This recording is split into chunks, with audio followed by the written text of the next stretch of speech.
कुछ पाने के लिए कुछ खोना भी पड़ेगा। अगर सूरज बनने की चाह रख ही ली है तो उसकी तरह जलना भी पड़ेगा, उसकी तरह जलना भी पड़ेगा।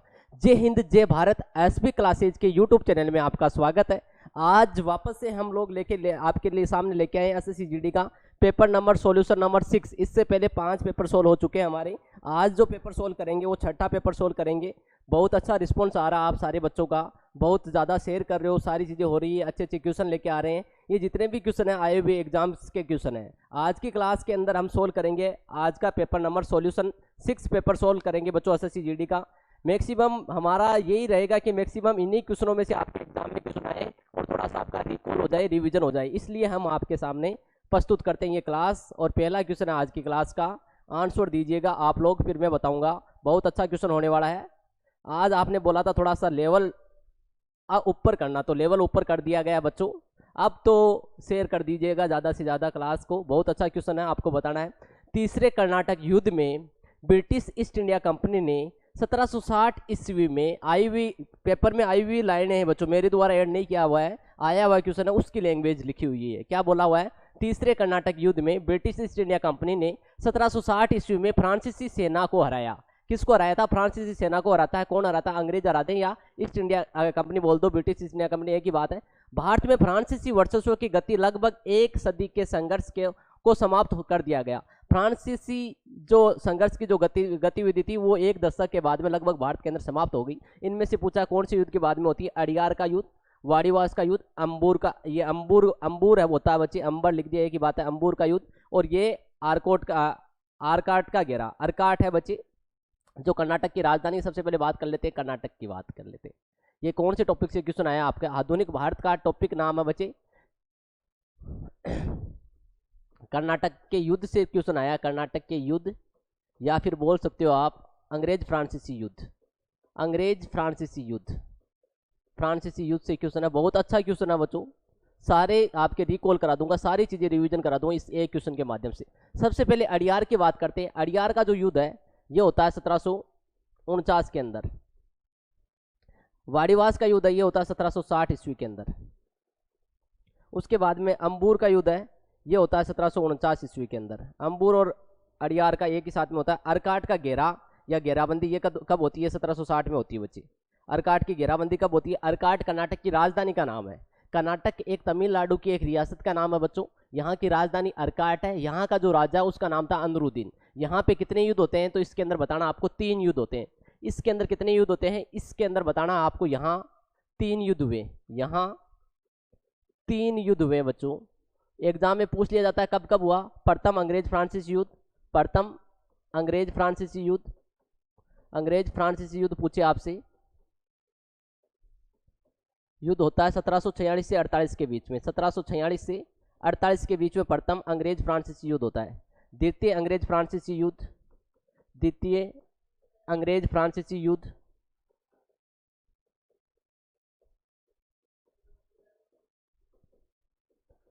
1749 से 54 के बीच में हुआ बच्चे, 54 के बीच में। तृतीय अंग्रेज फ्रांसीसी युद्ध, तृतीय अंग्रेज फ्रांसीसी युद्ध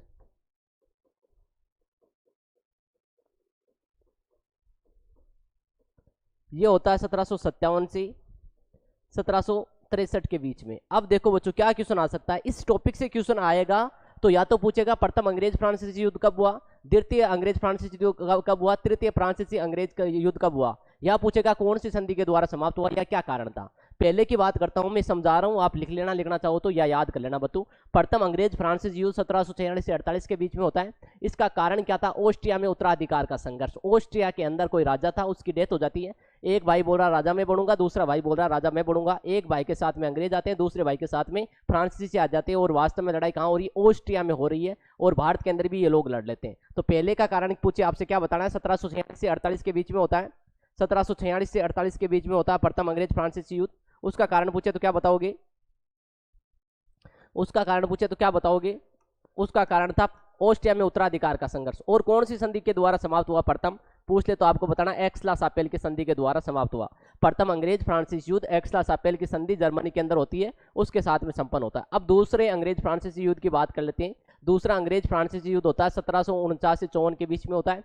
इसका कारण पूछ लिया आपसे, क्या कारण था कि दूसरा अंग्रेज फ्रांसीसी युद्ध हुआ था, तो बताना भारतीय रियासतों में आंतरिक संघर्ष। भारत की जो रियासतें हैं वो आपस में लड़ रही है, एक जगह साड़ा बेनोई लड़ रहा है, दूसरी जगह चाचा भतीजा लड़ रहा है। साड़ा बेनोई तो लड़ रहे हैं आपके कर्नाटक रियासत के अंदर, कर्नाटक जो रियासत है वहां पे साड़े बेनोई लड़ रहे हैं, और हैदराबाद रियासत है वहां पे कौन लड़ रहे हैं, चाचा भतीजा लड़ रहे हैं। तो भारत के अंदर भी कौन लड़ लेते हैं, इस बात को लेकर अंग्रेज और फ्रांसीसी लड़ लेते हैं आपस में।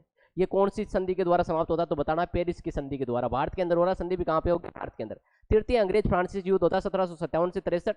इसी को क्या कहा जाता है, इसे सप्तवर्षीय युद्ध भी कहते हैं, इसे सप्तवर्षीय युद्ध भी कहा जाता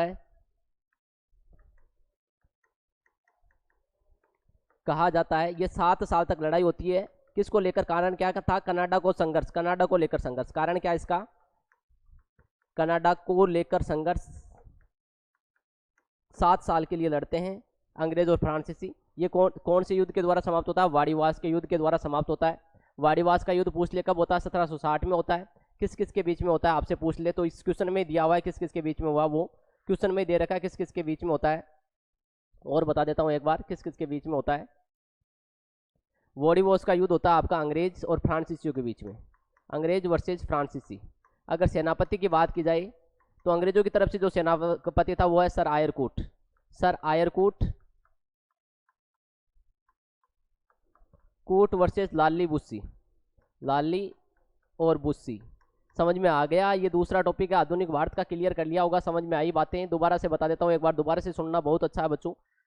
क्वेश्चन आएगा, कर्नाटक है ये कहाँ पे, तमिलनाडु की एक रियासत है, इसकी राजधानी अरकाट है, राजा का नाम क्या है, अनरुद्दीन है। यहाँ पे अंग्रेजों और फ्रांसीसियों के बीच में 3 युद्ध होते हैं। कब कब हुए मैंने बता दिया, 1746 से 48 के बीच में पहला होता है, द्वितीय 1749 से 54 के बीच में होता है, तृतीय 57 से 63 के बीच में होता है, जिसे सप्तवर्षीय युद्ध कहा जाता है। कारण क्या थे, कारण बता दिए, तीनों की संधि कौन सी के द्वारा समाप्त होता है। क्वेश्चन आया एग्जाम में, आया हुआ क्वेश्चन है, तीसरे कर्नाटक युद्ध में, बोला है तीसरा कर्नाटक युद्ध ये रहा, 1757 से 63 के बीच में होता है। में ब्रिटिश ईस्ट इंडिया कंपनी, अंग्रेजों की ईस्ट इंडिया कंपनी है, उसने 1760 में कौन सा युद्ध हुआ, में फ्रांसीसी सेना को हराया, फ्रांसीसी सेना को हरा दिया, और भारत से फ्रांसीसियों का क्या हो गया, वर्चस्व समाप्त हो गया। कौन से युद्ध के साथ में हुआ, तो आपको बताना है वाड़ीवास के युद्ध के साथ में हुआ। ये कौन सी संधि के द्वारा समाप्त होता है, तो ये देखो पहला है ये एक्सला सापेल की संधि के द्वारा समाप्त हुआ, दूसरा था पोंदुचेरी की संधि के द्वारा समाप्त होता, तीसरा पेरिस की संधि द्वारा समाप्त हुआ, पेरिस की संधि के द्वारा समाप्त होता बच्चे, पेरिस की संधि। और इसी के साथ में भारत से कौन चले जाते हैं, फ्रांसीसी चले जाते हैं। लगभग भारत से इनका स्थायित्व समाप्त हो जाता है 1 दशक के बाद में। समझ में आ गया। अंबूर का युद्ध 1749 को होता है। अड़ियार का युद्ध भी कब होता है, 1749 को होता है। ये बच्चे अरकाट है, अरकाट जो राजधानी है, अरकाट की घेराबंदी कब होती है, रॉबर्ट क्लाइव के द्वारा महज 260 सैनिकों के साथ में अरकाट की घेराबंदी की जाती है। कब की जाती है, तो आपका आंसर होगा 1760 ईस्वी के अंदर की जाती है, और उसी टाइम पर ये युद्ध होता है। चलें आगे, नेक्स्ट क्वेश्चन की बात करते हैं। सारी चीजें क्लियर हो गई होगी आपकी, ये लिख लेना बच्चों, सारा कर दिया है इसी 5 मिनट के अंदर। 5 मिनट लगी मैक्सिमम अपने को, 5 मिनट के अंदर आपका एक टॉपिक पूरा क्लियर करा दिया। कौन सा, कर्नाटक युद्ध, सारे कर लिए बच्चे, अंग्रेज फ्रांसीसी युद्ध और कर्नाटक युद्ध कर लिया। यहीं से क्वेश्चन आता है, ये सारी बातें आपको याद रखनी है। अगर कुछ समझ में नहीं आया तो वीडियो को रोक के आप देख सकते हो, आराम से देख सकते हो, ये इसी से क्वेश्चन आएंगे एग्जाम के अंदर। ये पहला क्वेश्चन क्लियर हो गया बच्चे। नेक्स्ट क्वेश्चन की बात करते हैं। अगला क्वेश्चन है, लिख लेना, बहुत इंपॉर्टेंट इंफॉर्मेशन है बच्चों सारी की सारी। अगला क्वेश्चन है आज की क्लास का, भारत में प्रशासनिक सेवाओं के जनक के रूप में किसे जाना जाता है, फादर ऑफ एडमिनिस्ट्रेटिव सर्विस किसको जाना जाता है। बोला गया है who is known as father of administrative service. Bharat की जो प्रशासनिक सेवा है उसका जनक किसे कहा जाता है, लॉर्ड विलियम बेटी को कहा जाता है, लॉर्ड कॉर्नवालिस को, लॉर्ड डलहौजी को, जॉन सॉर को। किसको बोला जाता है, लॉर्ड कॉर्नवालिस को बोला जाता है बच्चे। किसको बोला जाता है, इसका करेक्ट आंसर क्या होगा, कॉर्नवालिस होगा। इसको फादर ऑफ आपका इंडियन एडमिनिस्ट्रेटिव सर्विस कहा जाता है। इसने भारत के अंदर सबसे पहले आईसीएस पूछ लिया आपका, फर्स्ट आईसीएस अधिकारी, भारत के प्रथम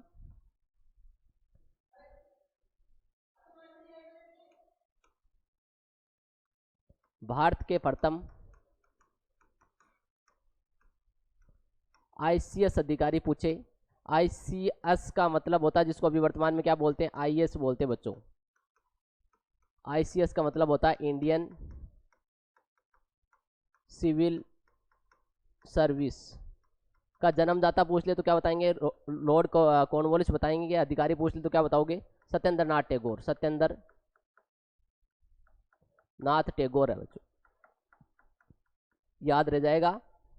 भारत के प्रथम आईसीएस अधिकारी पूछ ले तो क्या बताना है? सत्येंद्रनाथ टैगोर बताना है। भारत में प्रशासनिक सेवाओं का जनक के रूप में किसे जाना जाता है? लॉर्ड कॉर्नवालिस को। भारत के प्रथम गवर्नर जनरल कौन है? Lord William Bentinck.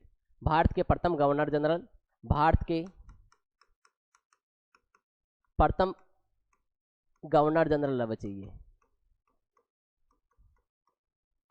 Governor general Lord Cornwallis हो गई। ये 2 बार बंगाल के गवर्नर जनरल के रूप में बने, 2 बार बंगाल का गवर्नर जनरल।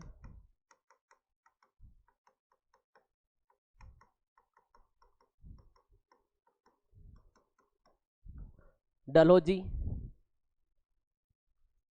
भारत में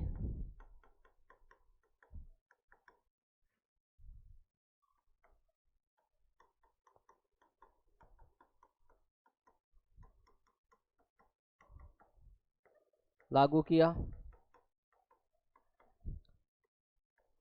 भारतीय रेलवे का जनक, भारतीय रेलवे के जनक को किसके रूप में जाना जाता है? लॉर्ड डलहौजी के रूप में जाना जाता है। याद रह जाएगी सारी चीजें, इंफॉर्मेशन सारी लिखनी है आपको। जो भी बातें बताई है ये सारी राउट डाउन करनी है। क्या क्या बताया है? भारत में प्रशासनिक सेवाओं के जनक के रूप में किसे जाना जाता है? लॉर्ड कॉर्नवालिस को। इंडियन सिविल सर्विस का जनक किसे कहा जाता है? लॉर्ड कॉर्नवालिस को। भारत के प्रथम आईसीएस अधिकारी पूछ ले, जिसको अभी वर्तमान में आईएएस बोलते हैं। आईएएस का मतलब होता है इंडियन एडमिनिस्ट्रेटिव सर्विस। पहले इसको क्या कहा जाता था? इंडियन आपका सिविल सर्विस बोलते थे। ये भारत के प्रथम कौन है? तो आपको बताना सत्येंद्रनाथ टैगोर हैं। किसने शुरू की थी? भारत के अंदर लॉर्ड कॉर्नवालिस करता है। लॉर्ड विलियम बेंटिक कौन है? भारत के प्रथम गवर्नर जनरल है तथा बंगाल के अंतिम गवर्नर जनरल तथा बता देना आपको बंगाल के अंतिम गवर्नर जनरल, बंगाल के अंतिम गवर्नर जनरल भी कौन है? लॉर्ड विलियम बेंटिक है बच्चों। और भारत के प्रथम गवर्नर जनरल भी कौन है? Lord William Bentinck. Dalhousie Bharat के अंदर रेलवे के जनक कहा जाता है। भारत में व्यक्तिगत सिद्धांत को लागू किया था। अगले क्वेश्चन की बात करता हूं, ये सारी इंफॉर्मेशन लिख लेना, इंपॉर्टेंट है, सारी बातें लिख लेना, इंपॉर्टेंट है, एग्जाम में क्वेश्चन आएंगे तुम्हारे। अगले क्वेश्चन की बात करते हैं, नेक्स्ट क्वेश्चन की। इसका आंसर आप दोगे फिर मैं बात करूंगा बच्चों। देखो आराम से क्वेश्चन पढ़ो, समझो और उसके बाद में आंसर देने की कोशिश करो। क्या क्वेश्चन है? सर्विण चतुर्भुज निम्नलिखित में से किस शहर को नहीं जोड़ता? सर्विण चतुर्भुज की मैं बता देता हूं किसके द्वारा शुरुआत की जाती है। अटल बिहारी वाजपेयी ने शुरू किया था। अटल बिहारी वाजपेयी ने शुरू किया था बच्चों भारत के अंदर। जो सर्वण चतुर्भुज योजना है ये भारत के अंदर किसके द्वारा शुरू की जाती है? अटल बिहारी वाजपेयी के द्वारा। याद रह जाएगा, वाजपेयी के द्वारा। कब की गई तो बताना आपको 1999 ईस्वी के अंदर की जाती है। अब इनमें से बोला कौन से शहर को नहीं जोड़ती? दिल्ली को जोड़ती है बच्चों, चेन्नई को जोड़ती है, मुंबई को जोड़ती है, लेकिन भोपाल को नहीं जोड़ती है। करेक्ट आंसर क्या है? इनमें से किसको नहीं जोड़ती है? 4 शहरों को जोड़ती है, दिल्ली, चेन्नई, मुंबई और कोलकाता। और कोलकाता किसको नहीं जोड़ती है? तो आपको बताना है भोपाल को नहीं जोड़ती। यही क्वेश्चन था, किसको नहीं जोड़ती है? भोपाल को नहीं जोड़ती है। कब शुरू की जाती है भारत के अंदर? तो आंसर होगा 1999 में की जाती है। किसके द्वारा की जाती है? तो आंसर देना भारत के पूर्व प्रधानमंत्री अटल बिहारी वाजपेयी के द्वारा शुरू की जाती है। सर्वण चतुर्भुज योजना क्या है? 4 शहरों को आपको राष्ट्रीय राजमार्ग के द्वारा जोड़ी जाती है। लगभग ये कितनी लंबी है? 5448 किलोमीटर इसकी लंबाई है बच्चों। 448 किलोमीटर की ये रोड है। किसके द्वारा शुरू की गई थी? तो आपको आंसर देना है इसके द्वारा। यहाँ पे दिल्ली, चेन्नई, कलकत्ता और मुंबई को जोड़ती है। इसको बोलते हैं सर्वण चतुर्भुज योजना बच्चे। अब नेक्स्ट क्वेश्चन की बात करते हैं। अगले क्वेश्चन है आज की क्लास का, ये लिख लेना सारी इंफॉर्मेशन। इसका करेक्ट आंसर क्या होने वाला? भोपाल आया हुआ एग्जाम में क्वेश्चन है बच्चे। नेक्स्ट क्वेश्चन की बात करते हैं, इसका आंसर दीजिएगा बच्चों। बहुत अच्छा क्वेश्चन है, बहुत अच्छा क्वेश्चन है। इसका आंसर दीजिएगा, क्या आंसर होने वाला इस क्वेश्चन का? क्वेश्चन है निम्नलिखित में से किस गवर्नर जनरल ने दिसंबर 1829 ईस्वी में सत्य प्रथा के खिलाफ कानून बनाया था? किसने बनाया था इनमें से? डलहौजी ने बनाया था। वॉरेन हेस्टिंग क्या है? बंगाल के प्रथम गवर्नर जनरल, बंगाल के प्रथम गवर्नर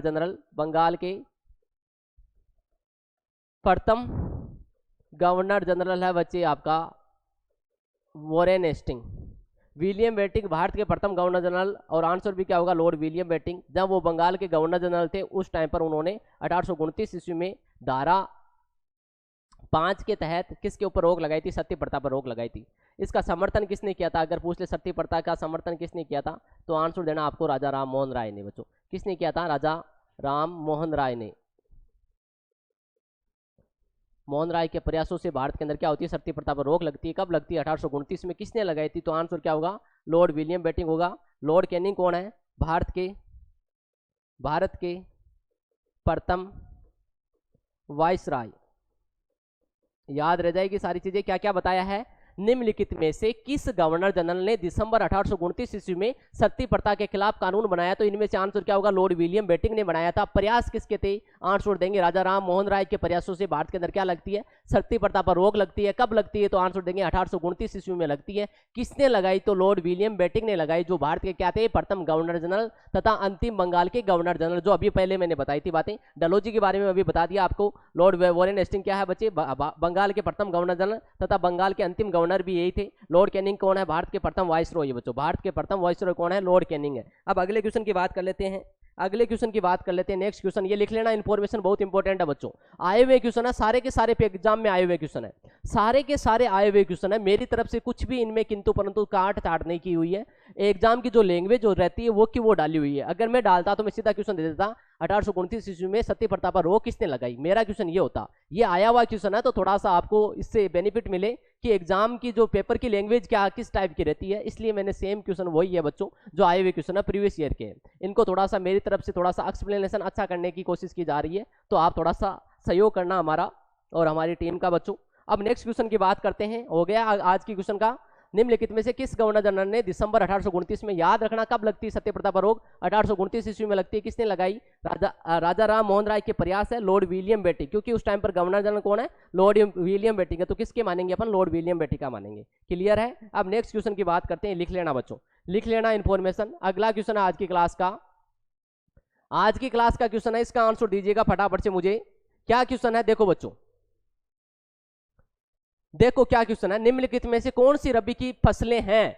इनमें से बताना है कौन सी रबी की फसल है। मक्का और मटर है रबी की फसल? नहीं है बच्चों। जौ और चना है, जौ और चना है। धान और कपास है, गेहूं और जवार है। यहाँ पे गेहूं रबी की है, लेकिन जवार किसकी है बच्चों? खरीफ की हो गई।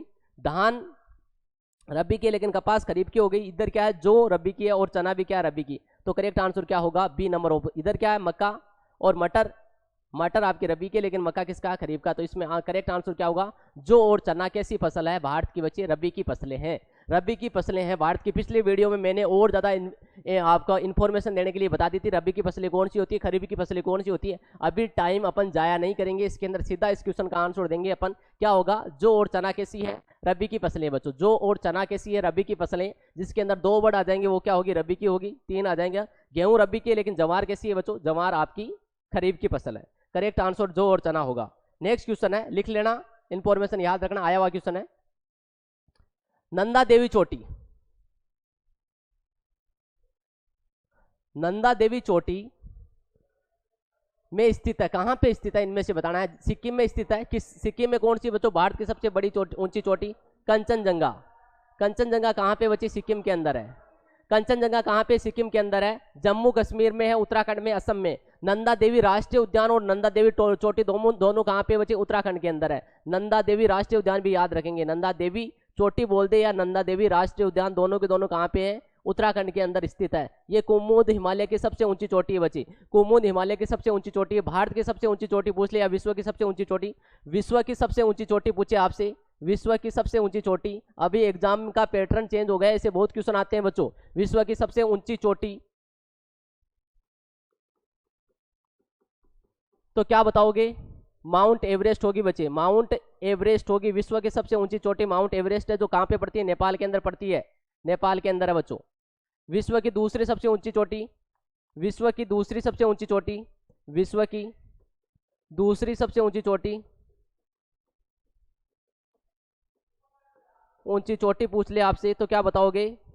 K2 बताओगे, Godwin Austen, K2 Godwin Austen, Austin जो पीओके के अंदर है बच्चे, पाकिस्तान अधिकृत कश्मीर है वो। भारत की सबसे ऊंची चोटी पूछे, या विश्व की तीसरी सबसे ऊंची चोटी, विश्व की तीसरी सबसे ऊंची चोटी, सबसे ऊंची चोटी, तो क्या बताओगे? कंचनजंगा होगी बच्चे। क्या होगा?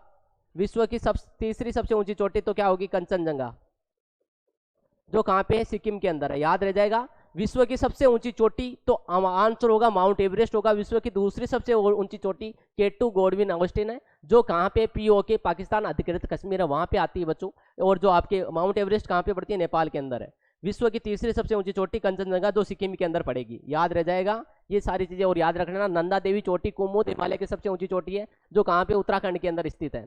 ठीक है, अब आगे चलते हैं, नेक्स्ट क्वेश्चन की बात करते हैं। लिख लेना, सारी इंफॉर्मेशन लिख लेना बच्चों, बहुत इंपॉर्टेंट है। नेक्स्ट क्वेश्चन की बात करेंगे। अगला क्वेश्चन है, पहले आंसर आप दोगे फिर मैं बात करूंगा बच्चे। क्या क्वेश्चन है अगला, पढ़िएगा और आंसर देने की कोशिश करना बच्चों। क्वेश्चन है अगला आपके सामने है, क्या बोल रहा है क्वेश्चन, देखो समझो।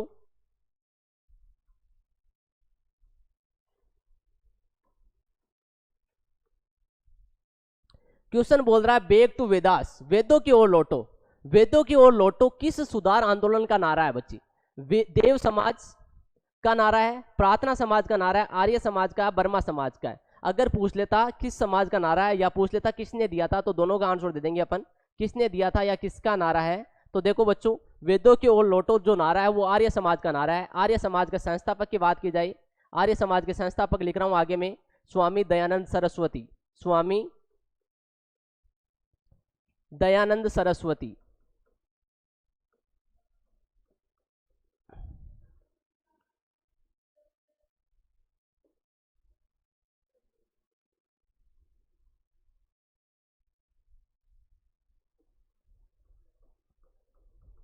सरस्वती। बर्मा समाज के संस्थापक की बात की जाए, राजा राम मोहन राय, मोहन राय। प्रार्थना समाज की बात की जाए, केशव चंद्र सेन, केशव चंद्र सेन। देव समाज की संस्थापक की बात की जाए, देव समाज के संस्थापक की बात की जाए, अश्विनी है कोई, मुझे नाम याद नहीं आ रहा करेक्ट नाम, अश्विनी है कोई, एक बार देख लेना बच्चों। ठीक है, इसको रहने देते हैं। बैक टू वेदास, वेदों की ओर लौटो नारा किसके द्वारा दिया गया, तो आंसर होगा आर्य समाज के द्वारा दिया जाता है। अगर पूछ लेता किसने दिया था तो क्या बताओगे, स्वामी दयानंद सरस्वती बताओगे। अगर स्वामी दयानंद सरस्वती का आपका बचपन का नाम पूछ लेता आपसे कि इनका बचपन का नाम क्या है, बचपन का नाम पूछ लिया जाता है पेपर में बच्चों, सारे क्वेश्चन वही बता रहा हूँ। मूल शंकर। स्टैटिक जीके के ज्यादा क्वेश्चन बता रहा हूँ बच्चे, स्टैटिक जीके के ज्यादा आते हैं। स्टैटिक जीके का मतलब जो ये बेसिक को जो बता रहा हूँ इसी को स्टैटिक जीके बोलते हैं बच्चों। ठीक है, यही स्टैटिक जीके का पार्ट है। बहुत एग्जाम में एसएससी जीडी में मैक्सिमम मान के चलना 19 से 20 इन पेपरों से क्वेश्चन पढ़ेंगे पक्का, मैं गारंटी से बोल रहा हूँ। जितने पेपर हम सोल्व कराएंगे उनमें से मैक्सिमम क्वेश्चन इन्हीं से पढ़ेंगे। अभी तो करंट 2024 का करंट के क्वेश्चन आने बाकी है बच्चों, अगर वो और सारे इसके साथ में ऐड हो जाएंगे तो सारे के सारे क्वेश्चन इन्हीं से पढ़ेंगे, ये पक्का हमारा वादा रहेगा, हमारी टीम का वादा रहेगा। इसी के लिए हम जी तोड़ मेहनत कर रहे हैं बच्चों। क्या क्वेश्चन है, बैक टू वेदास, वेदों की ओर लौटो नारा किसने दिया, तो आंसर होगा स्वामी दयानंद सरस्वती ने। यहाँ पे ये नहीं बोला था, क्वेश्चन आया हुआ एग्जाम में, पूछा कौन से आंदोलन का नारा है, तो स्वामी दयानंद सरस्वती का संगठन आर्य समाज उसका नारा है। प्रार्थना समाज किसका है, केशव चंद्र सेन का है। बर्मा समाज किसका है, राजा राम मोहन राय का है। आर्य समाज किसका, स्वामी दयानंद सरस्वती का। याद रह जाएगा, याद कर लेना। देव समाज का एक बार देख लेना, कोई विश्वनी अश्विनी है, मुझे थोड़ा सा नाम याद नहीं आ रहा है तो अपन रहने देते हैं, आप एक बार चेक कर लेना बच्चों। देव समाज का भी लिख लेना संस्थापक। प्रार्थना समाज का संस्थापक केशव चंद्र सेन बताना है। आर्य समाज का स्वामी दयानंद सरस्वती बना है बताना है। बर्मा समाज का राजा राम मोहन राय बताना है। बचपन का नाम बताना स्वामी दयानंद सरस्वती का। मूल शंकर। अब अगले क्वेश्चन की बात कर लेता हूं, लिख लेना बच्चों, इंफॉर्मेशन बहुत इंपॉर्टेंट इंफॉर्मेशन है, राइट डाउन कर लेना, स्क्रीनशॉट ले लेना। अगला क्वेश्चन है आज की क्लास का 8वां, इसका आंसर दोगे आप। 8वां क्वेश्चन है, इसका आंसर दोगे। क्या क्वेश्चन है बच्चों, पढ़ो इसको एक बार। क्वेश्चन बोल रहा है भारत के संविधान के निर्माण में कितना समय लगा था। 2 वर्ष 11 माह 18 दिन लगे थे, 3 वर्ष 6 माह 29 दिन लगे थे, 4 वर्ष 3 माह और 29 दिन लगे थे, 1 वर्ष 10 माह और 15 दिन लगे थे। भारत का जो संविधान है का निर्माता किसको कहा जाता है, संविधान का निर्माता किसे कहा जाता है, संविधान का निर्माता किसे कहते हैं बच्चों अपन, संविधान निर्माता किसे कहते हैं, डॉक्टर भीमराव अंबेडकर को कहते हैं बच्चे। डॉक्टर BR अंबेडकर को क्या कहा जाता है, भारत के संविधान का निर्माता कहा जाते हैं। और भारत के ये क्या थे, प्रथम कानून मंत्री, स्वतंत्र भारत के प्रथम कानून मंत्री, स्वतंत्र भारत के प्रथम कानून मंत्री थे। लॉ मिनिस्टर भी कौन थे, डॉक्टर भीमराव अंबेडकर थे। याद रह जाएगा बच्चों, संविधान का निर्माता किसे कहा जाता है, डॉक्टर भीमराव अंबेडकर को कहा जाता है। स्वतंत्र भारत के प्रथम कानून मंत्री, लॉ मिनिस्टर पूछ ले कौन है, डॉक्टर भीमराव अंबेडकर। वर्तमान के अंदर कानून मंत्री पूछ ले, अभी वर्तमान में कानून मंत्री कौन है, भारत के वर्तमान कानून मंत्री कोई बता सकता है मुझे, कानून मंत्री, लॉ मिनिस्टर कौन है अभी वर्तमान में? आंसर दीजिएगा फटाफट से बच्चों, आपका वेट कर रहा हूं मैं। अभी वर्तमान में अब तक के 2 ही कानून मंत्री बने हैं भारत के दलित कानून मंत्री। अब तक के भारत के 2 दलित कानून मंत्री बने हैं। प्रथम दलित कानून मंत्री है, ये स्वतंत्र भारत के प्रथम दलित कानून मंत्री है, और दूसरे इस टाइम पर बने हुए, इनका नाम क्या बचे? अर्जुन राम मेघवाल। अर्जुन राम मेघवाल। अब तक स्वतंत्र भारत में 2 ही दलित कानून मंत्री बने बच्चे, अर्जुन राम मेघवाल, याद रह जाएगा। ये हमारे राजस्थान से आते हैं। अर्जुन राम मेघवाल अभी स्वतंत्र भारत के क्या है? कानून मंत्री है। पहले कानून मंत्री पूछे डॉक्टर भीमराव अंबेडकर होंगे। अब तक कितने दलित कानून मंत्री बन गए? 2 बन गए। पहले कौन थे? डॉक्टर भीमराव अंबेडकर, और वर्तमान में कौन है? अर्जुन राम मेघवाल, जो भी क्या है? दलित समाज से आते हैं बच्चों। ठीक है, अब देखो इस क्वेश्चन का क्या आंसर था।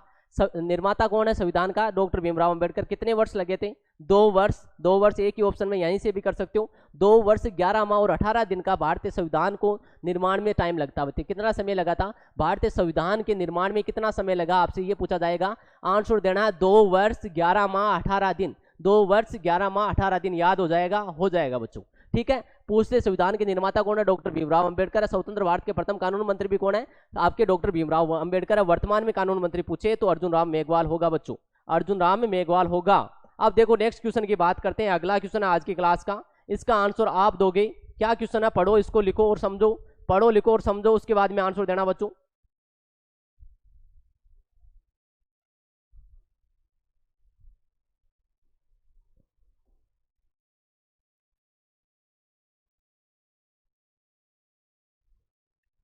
प्रधानमंत्री श्री नरेंद्र मोदी ने कौन से वर्ष में जल जीवन मिशन का शुभारंभ किया था? जल जीवन जो मिशन है वो कब शुभारंभ किया गया था? 2019 ईस्वी के अंदर प्रधानमंत्री आपके नरेंद्र मोदी के द्वारा किया गया था। पूछ ले जल जीवन मिशन के प्रथम मंत्री, जल जीवन मिशन के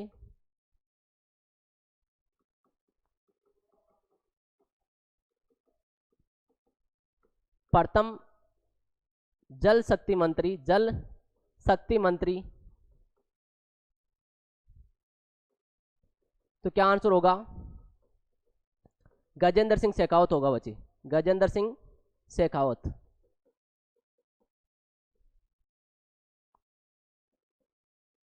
पूछ ले वर्तमान में जल शक्ति मंत्री,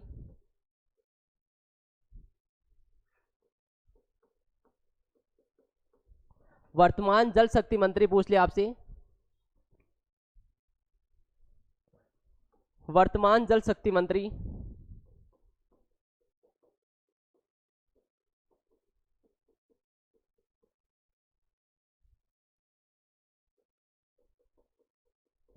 कौन हो गए बच्चे? C R Patil, C R Patil. वर्तमान में जल शक्ति मंत्री पूछ ले तो कौन बताना है? सी आर पाटिल बताना है। कब मिशन लॉन्च किया गया था? जल शक्ति, आपका जल शक्ति मिशन कब लॉन्च किया गया? 2019 में किया गया। प्रथम आपके जल शक्ति मंत्री कौन थे? गजेंद्र सिंह शेखावत थे। अभी वर्तमान में कौन है? C R Patil. अभी पूछ ले आपसे वर्तमान में पर्यटन मंत्री कौन है? आपके पर्यटन मंत्री कौन है? अभी गजेंद्र सिंह शेखावत के पास में कौन सा मंत्रालय है? आपको बताना पर्यटन मंत्री बच्चे। संस्कृति, संस्कृति एवं पर्यटन विकास मंत्री कौन है? विकास मंत्री पूछ ले। अभी वर्तमान के बता रहा हूं मैं, तो क्या आंसर दोगे? वर्तमान में गजेंद्र सिंह शेखावत। संस्कृति एवं आपका संस्कृति एवं पर्यटन विकास मंत्री कौन है? गजेंद्र सिंह शेखावत है। भारत के प्रथम जल शक्ति मंत्री भी कौन थे? गजेंद्र सिंह शेखावत थे। ये मिशन कब लॉन्च किया गया? 2019 में लॉन्च किया जाता है। अभी वर्तमान में आपका जल शक्ति मंत्री कौन है? सी आर पाटिल है बच्चे। अब नेक्स्ट क्वेश्चन की बात करते हैं, नेक्स्ट क्वेश्चन की बात करते हैं। आज की क्लास का नेक्स्ट क्वेश्चन है, इसका आंसर दीजिएगा आप लोग फटाफट से। संविधान से आया हुआ क्वेश्चन है बच्चों।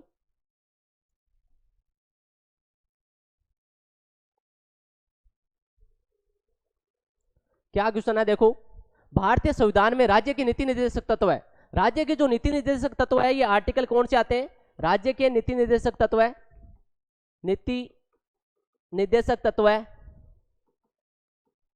तत्व है संविधान के भाग 4 में आते हैं। संविधान के भाग 4 से संबंधित है बच्चों, संविधान के भाग 4 से संबंधित है।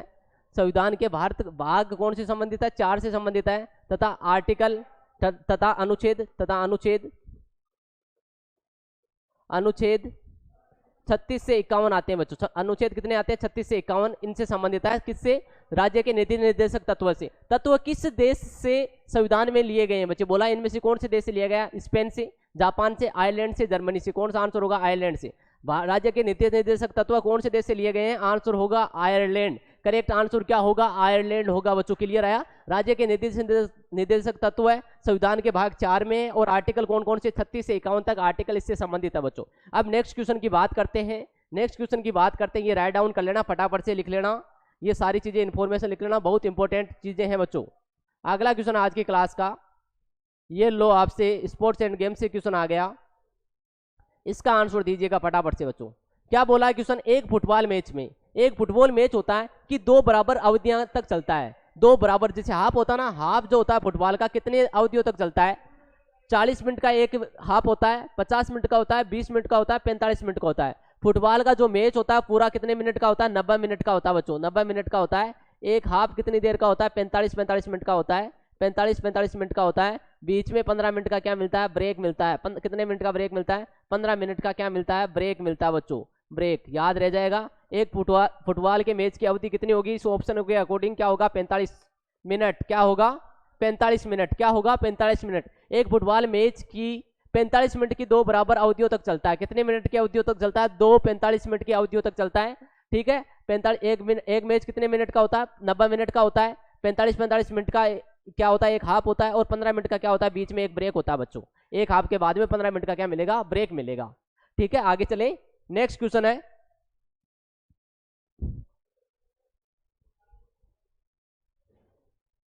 बहुत इंपॉर्टेंट क्वेश्चन है बच्चे, स्टैटिक जीके का बहुत इंपॉर्टेंट क्वेश्चन है। बहुत बहुत बहुत वेरी वेरी इंपॉर्टेंट क्वेश्चन है, लगा लेना, एग्जाम में आ सकता है, रिपीट हो सकता है, बहुत इंपॉर्टेंट है बच्चे। क्या क्वेश्चन है? शंघाई सहयोग संगठन का मुख्यालय कहां पे स्थित है? केप टाउन में है, बीजिंग में है, ब्रासीलिया में है, नई दिल्ली में? बच्चे शंघाई सहयोग संगठन का मुख्यालय कहां पे है? चीन की राजधानी बीजिंग में बच्चे। कहां पे?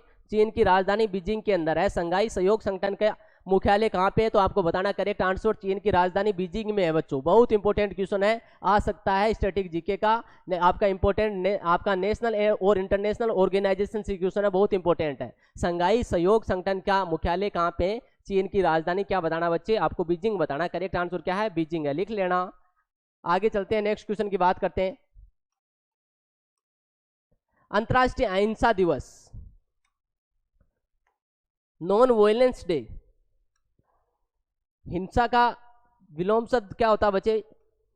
अहिंसा होता है। हिंसा, हिंसा होती है आपकी, ये किसको पसंद है? हिंसा का पर्यायवाची या विलोम शब्द क्या होता है बच्चे? अहिंसा होता है। अहिंसा, अहिंसा के पुजारी किसे कहा जाता है? अहिंसा के पुजारी, अहिंसा के पुजारी, पुजारी महात्मा गांधी को कहा जाता है, महात्मा गांधी को। अब महात्मा गांधी का जो जन्म दिवस है उसको किस रूप में मनाते हैं? अहिंसा दिवस के रूप में मनाते हैं, नॉन वायलेंस डे के रूप में मनाते हैं बच्चे। नॉन वायलेंस डे कब मनाया जाएगा? आपसे पूछ लिया जाता है। महात्मा गांधी का जन्म दिवस, जिसको गांधी जयंती के रूप में भी मनाते हैं। स्वच्छ भारत मिशन कब मनाते हैं? 15 अगस्त को मनाते हैं, 31 अक्टूबर को मनाते हैं, 2 अक्टूबर को मनाते हैं, या 14 नवंबर को? तो क्या मनाएंगे? करेक्ट आंसर क्या होगा? 2 अक्टूबर होगा। अहिंसा दिवस कब मनाया जाता है? 2 अक्टूबर को। ठीक है, बाल दिवस कब मनाया जाता है? 14 नवंबर को। बाल दिवस, बाल दिवस किसकी याद में? इस दिन किसका जन्म दिवस आता है बच्चे? पंडित जवाहरलाल नेहरू का। बाल दिवस कब मनाया जाता है? तो आपको बताना 14 नवंबर। 15 अगस्त का पता है सबको, स्वतंत्रता दिवस मनाते हैं। 15 अगस्त 1947 को देश आज़ाद हो गया, इसलिए स्वतंत्रता दिवस कब मनाएंगे? 15 अगस्त को मनाएंगे। समझ में आई बातें आपको? आगे चलें।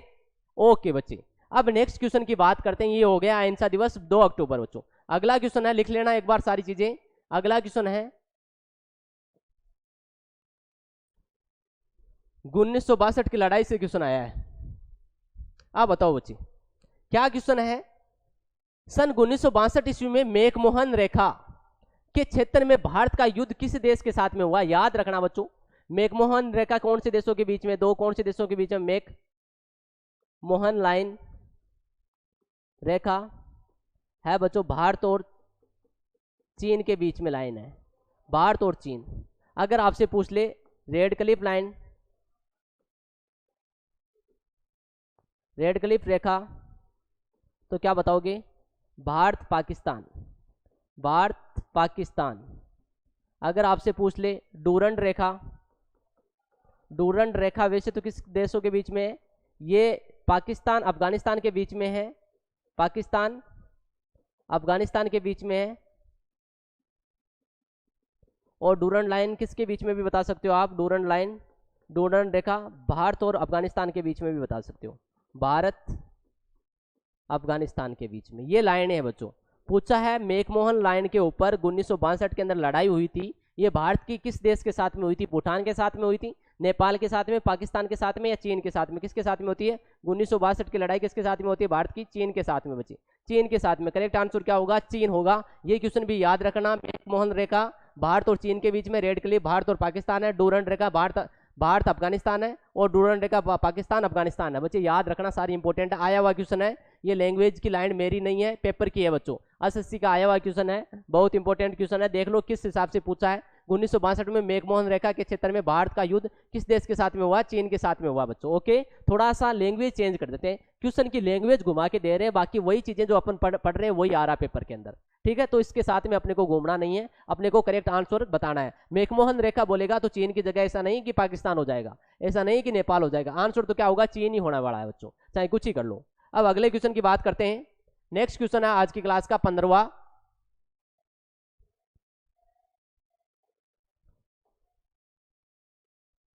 क्या बोल रहा है क्वेश्चन? देखो समझो।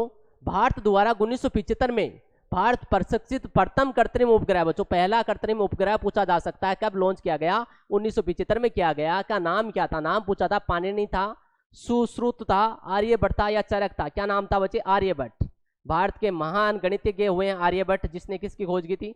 जीरो की, शून्य की खोज की थी। उनके द्वारा, उनके नाम पर, उनकी याद में क्या रखा गया? भारत का प्रथम कृत्रिम उपग्रह कब लॉन्च किया जाता है? 1975 के अंदर लॉन्च किया जाता है। वो किसके द्वारा किया गया? तो क्या नाम रखा गया? तो क्या बताना आपको, का नाम क्या था? आर्यभट्ट था बच्चे। किसके द्वारा लॉन्च किया जाता है? इसरो के द्वारा किया जाता है। पिछली क्लास में मैंने इसरो के बारे में आपको फुल डिटेलली सारी चीजें बताई थी। इंडियन स्पेस रिसर्च ऑर्गेनाइजेशन स्थापना कब होती है इसकी? 15 अगस्त 1975 को हुई, 1969 को हुई थी। संस्थापक विक्रम साराभाई थे, विक्रम साराभाई, जिनको इसरो का जनक बोलते हैं और प्रथम अध्यक्ष भी थे। ठीक है, इसका मुख्यालय पूछ ले आपसे, मुख्यालय इसरो का मुख्यालय कहां पे था? बेंगलुरु के अंदर बताया था बच्चे, बेंगलुरु। बेसिक चीजें याद रखनी है, बार बार रिपीट हो रही हैं, बहुत इंपॉर्टेंट चीजें बच्चों। नेक्स्ट क्वेश्चन की बात करते हैं, इसका आंसर बताइएगा मुझे एक बार। क्या क्वेश्चन है अगला क्वेश्चन? देखो समझो, पढ़ो और आंसर दीजिएगा, फटाफट से आंसर दीजिएगा। क्या क्वेश्चन है? अगला क्वेश्चन है आपका, निम्नलिखित में से किन्हें भारत रत्न नहीं मिला बच्चों? खान अब्दुल गफ्फार खान को भारत रत्न मिला हुआ, प्रथम विदेशी जिसे भारत रत्न मिला, प्रथम विदेशी, प्रथम विदेशी जिसे भारत रत्न मिला। इंपॉर्टेंट क्वेश्चन बन जाता है, तो कौन होगा बच्चे? खान अब्दुल गफ्फार खान। मदर टेरेसा को मिला हुआ है, डॉक्टर मनमोहन सिंह को मिला हुआ है, सरदार बलदेव सिंह को नहीं मिला हुआ, बलदेव सिंह को नहीं मिला हुआ। ये भारत के प्रथम क्या थे? रक्षा मंत्री थे, भारत के प्रथम रक्षा मंत्री। लिख लेना बच्चों, भारत के प्रथम रक्षा मंत्री जिन्हें क्या नहीं मिला? भारत रत्न नहीं मिला। जिन्हें क्या नहीं मिला बच्चों? भारत रत्न नहीं मिला। क्या क्वेश्चन था? निम्नलिखित में से किन्हें भारत रत्न नहीं मिला हुआ है? खान अब्दुल गफ्फार खान पहले विदेशी है जिन्हें भारत रत्न मिला था। मदर टेरेसा को मिला हुआ है, डॉक्टर मनमोहन सिंह को मिला हुआ है, लेकिन सरदार बलदेव सिंह है, इनको भारत रत्न नहीं मिला हुआ है। प्रथम विदेशी जिन्हें भारत रत्न नहीं मिला, तो करेक्ट आंसर क्या होगा? प्रथम विदेशी जिन्हें भारत रत्न मिला, नहीं मिला नहीं बच्चों, मिला, तो आंसर होगा खान अब्दुल गफ्फार खान। प्रथम रक्षा मंत्री कौन है? सरदार बलदेव सिंह है, जिन्हें भारत रत्न नहीं मिला। भारत के स्वतंत्र भारत के प्रथम रक्षा मंत्री पूछ ले तो क्या बताना है? सरदार बलदेव सिंह। अगर आपसे अभी वर्तमान का रक्षा मंत्री पूछे तो क्या आंसर दोगे?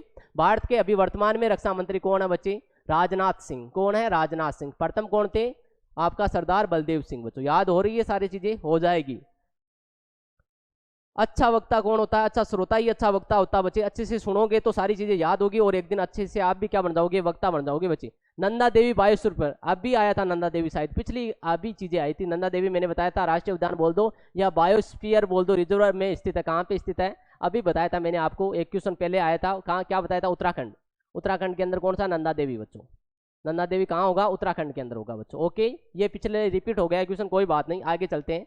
नेक्स्ट क्वेश्चन की बात करते हैं, इसका आंसर क्या होगा? नंदा देवी। अभी चोटी पूछी थी, अभी क्या पूछ लिया, राष्ट्रीय उद्यान पूछ लिया। दोनों कहाँ पे बचे, उत्तराखंड के अंदर है। अगला क्वेश्चन है, क्या क्वेश्चन है ये, पढ़ो बच्चे। क्वेश्चन बोल रहा है भारतीय संविधान के किस अनुच्छेद में कहा गया भारत अर्थात इंडिया, भारत का नाम क्या है, इंडिया है, राज्यों का मंत्र होगा। कौन से अनुच्छेद में बोला गया ये, अनुच्छेद 1 में, 2 में, 4 में और 10 में। ये बच्चों अनुच्छेद 1 में बोला जाता है भारत अर्थात इंडिया।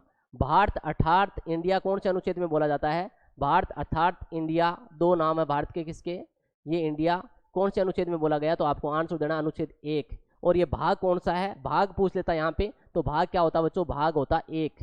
भाग कितना होता, 1 होता। और आर्टिकल कितने हैं, एक भाग में कितने अनुच्छेद है, 1 से लेके 4 अनुच्छेद है बच्चों, 1 से 4 तक अनुच्छेद है। याद रह जाएगी सारी चीजें। भाग पूछता तो क्या करते हैं, भाग 1 करते हैं, और आर्टिकल पूछा तो क्या करेंगे, 1 करेंगे। और भाग 1 में आर्टिकल कितने, 1 से लेके 4 तक का उल्लेख मिलता है। नेक्स्ट क्वेश्चन की बात करते हैं। आज की क्लास का सेकेंड लास्ट क्वेश्चन होने वाला आपके सामने।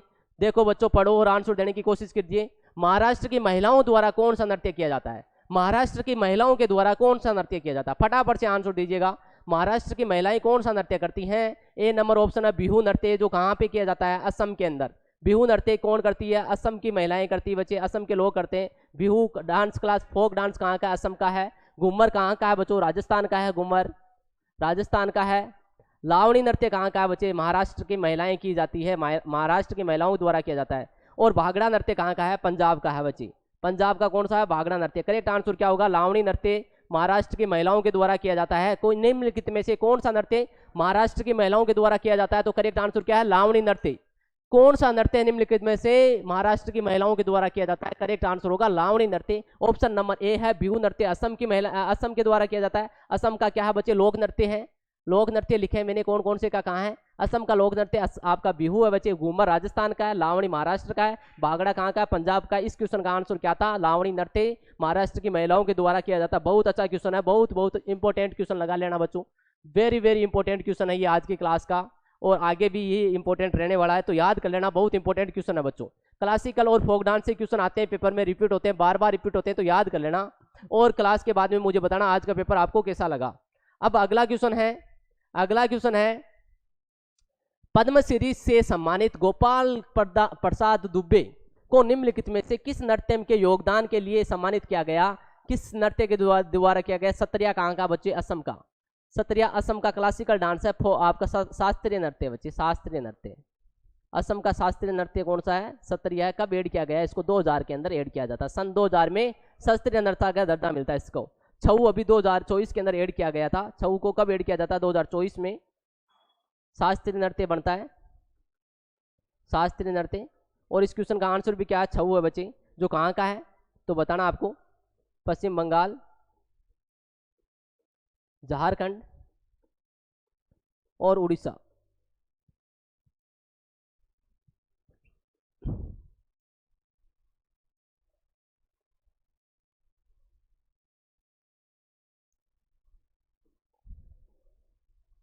उड़ीसा, इसका आंसर भी क्या था, छऊ था। मोहिनी अट्टम कहाँ का बचे, मोहिनी अट्टम कहाँ का कला शास्त्रीय नृत्य है, तो आपको आंसर देना मोहिनी अट्टम शास्त्रीय नृत्य सर कहाँ का है, केरल का है, केरल का है। याद रखना किसके बारे में बात हो रही है बच्चों, गोपाल प्रसाद दुबे। गोपाल प्रसाद दुबे ने, गोपाल प्रसाद दुबे ने, लिख लेना बच्चों, वेरी इंपॉर्टेंट लाइन लिखा रहा हूं।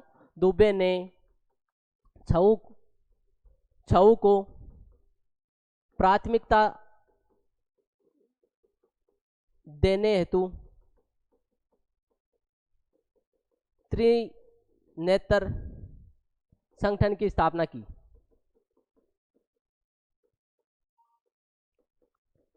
गोपाल कृष्ण दुबे का ऑर्गेनाइजेशन का नाम है त्रिनेत्र, उसके अंदर छऊ को प्राथमिकता देने के लिए इन्होंने काम किया था बच्चों, इसलिए इन्हें क्या मिलता है, पद्मश्री पुरस्कार भी मिला है। कब आपका सम्मानित किया गया गोपाल कृष्ण आपका प्रसाद दुबे को, निम्नलिखित में से किस नृत्य के लिए योगदान के लिए सम्मानित किया गया, तो याद रखना छऊ। छऊ भारत का अभी रिसेंट का बच्चे सबसे क्या है, नया क्लासिकल डांस है, सबसे नया क्या शास्त्रीय नृत्य है। नया शास्त्रीय नृत्य पूछ ले, नया शास्त्रीय नृत्य पूछ ले तो भी क्या आंसर होगा, छऊ होगा। कहाँ का है छऊ, पश्चिम बंगाल, झारखंड और उड़ीसा का है। मोहिनी अट्टम कहाँ का है, केरल का है। और बच्चे सत्रिया कहाँ का, असम का है। ये सारे आज की क्लास के out of 20 question SSC GD में आते हैं, 20 के 20 सोल्व करें। आपको बताना है आज आपको बताना है ये वीडियो कैसा लगा है, क्वेश्चनों का लेवल कैसा लगा, आपको इन क्वेश्चनों में से कितने क्वेश्चन आ रहे थे, इन क्वेश्चनों में से आपको कितने आ रहे थे, कितने अटेम्प्ट कर पा रहे हो। ये वीडियो के देखने के बाद में आप जरूर कमेंट में बताना। आज के लिए इतना ही। जय हिंद, जय Bharat, thank you so much.